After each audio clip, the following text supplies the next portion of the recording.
So 12th house.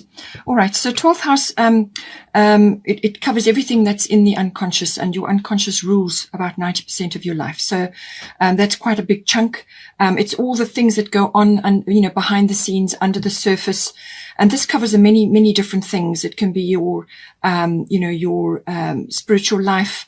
It can be, your connection to the divine.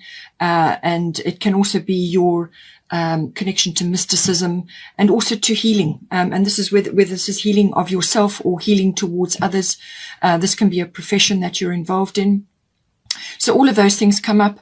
Connection to the divine can be as in, downloading information or receiving information. And this can come in the form of imagination or inspiration. So you could be receiving a lot of information at this time, or be really inspired to do with certain things, or your profession, or whatever it is that's unfolding in your life. It can also be to do with retreat or seclusion, or in some cases reflection, and needing time to do that. And this can be done in lots of ways. This can be done in meditation, or it can just be doing quiet activities like artistic activities, or it could be spending time in nature, gardening, whatever's appropriate for you. So taking time out to reflect and also to process and possibly release things as well. As I said, with Mercury retrograde, releasing, especially with the 12th house, becomes important. So this can also be dealing with issues to do with karma. So this is your karma, and the unfolding of that, and various things that you may be, cycles that you may be completing, new ones that you are beginning, and so on.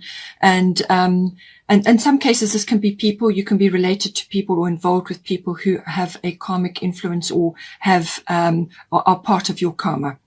And, it can also be to do with any kind of escapism. So this can be literally taking a break and escaping from your environment so that you can recharge and rest yourself and do that reflection, that navel gazing, or just meditation. So it can be like a yoga retreat or something like that. But it can also be literally escapism, as in not being able to face certain things or not wanting to face certain things. And this would be an unconscious situation. So anything sitting in the unconscious that needs to be processed or dealt with is more than likely going to come up when it gets affected. So this can be programming that needs to be released, indoctrination, any kind of inhibition, any self-defeating behaviors, and anything that holds you back. This could be even a lack of self-confidence which comes from some aspect of your childhood or whatever the situation may be. It can also be dependence on things. So whether this is codependency on other people, or, like a substance, or addictions to things, that can also come up with the 12th house to be dealt with. And if it's not yours, then you could be seeing it in somebody else's life and understanding deeper concepts to do with that. It can also be in some cases visiting institutions of all kinds. So this can be like government institutions or hospitals or libraries or universities and so on. So it's your experiences while you are engaged in an activity there. All of these things can come in. So now we've got your destiny. As I said, fate and destiny are kind of indicated, in some ways here. So this is a destiny card. There can be a little bit of chaos and upheaval with this card. It can actually bring that in, and it can, make you feel like you're walking through treacle sometimes. So, but what it is, it actually is intended to steer you towards your purpose. And it's kind of like it's inevitable that you've got to face certain things and you've got to achieve certain things. So you just got to roll up your sleeves and get on with it. And in some cases, it can be that you are tackling something which is really unique and different and not easily embraced by other people. So you may not have support. You may not have insight. You may not have anybody who's, can give you advice or help you with the path that you are on. It really is about connecting to your own inner guidance. And following that. So there's divine timing in this as well. That also does come in.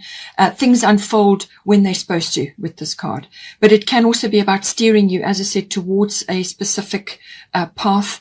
And it can feel a little bit lonely on that path, because in some cases you can be like the black sheep of the family, or you can just be marching to a different drummer. You see things differently. You understand things differently.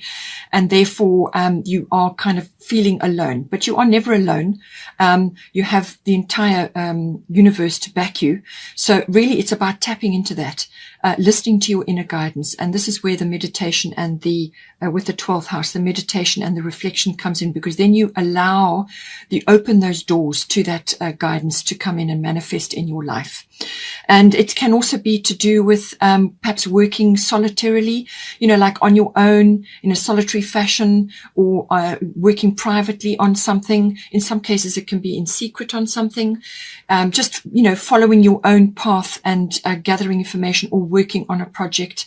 And, the path may not be clear. So you may get one step and then you'll have to wait for the next step. That's why the divine timing comes in. You will be led forward, though. It can feel a bit like pioneering for some people. So, your entire path won't be revealed to you up front, because it would overwhelm you. So you get given one step at a time. And then once you've achieved one, then you can move on to the next one. So all of those are coming in with this energy, but it does build up incredible inner strength and connection to your inner self and your inner GPS. That is the whole purpose of this energy.